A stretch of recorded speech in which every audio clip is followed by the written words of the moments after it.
લક્ષ્ય ન્યૂઝ, એક નજર, એક લક્ષ્ય. લક્ષ્ય ન્યૂઝમાં આપનું હાર્દિક સ્વાગત છે. જોઈએ આજના સમાચાર વિગતવાર. કલોલના ખાતરજમાં લાલ બાટલાનો કાળો વેપાર, સબસિડાઇઝ ગેસના બાટલાનો ખુલ્લેઆમ ગેરકાયદેસર ધંધો.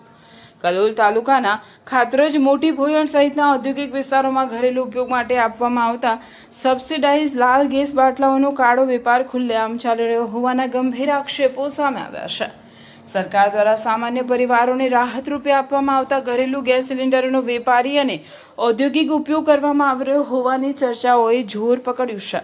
સ્થાનિક સૂત્રોના જણાવ્યા મુજબ મોટા ઘરેલુ ગેસ બાટલાઓમાંથી નાના બાટલાઓમાં ગેસ ટ્રાન્સફર કરીને તેનું વેચાણ કરવામાં આવી રહ્યું છે.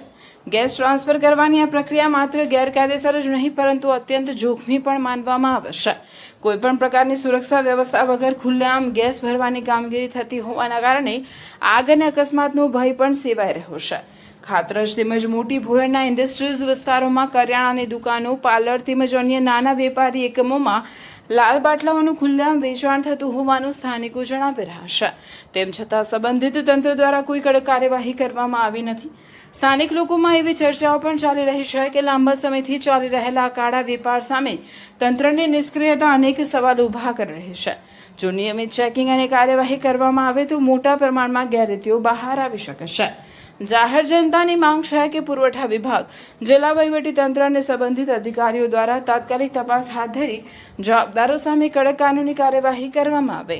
સાથે જ ગેરકાયદેસર રીતે ગેસ ટ્રાન્સફર કરવાની પ્રવૃત્તિ પર રોક લગાવી લોકોની સલામતી સુનિશ્ચિત કરવામાં આવે. લક્ષ્ય ન્યૂઝ, સંજય નાયક.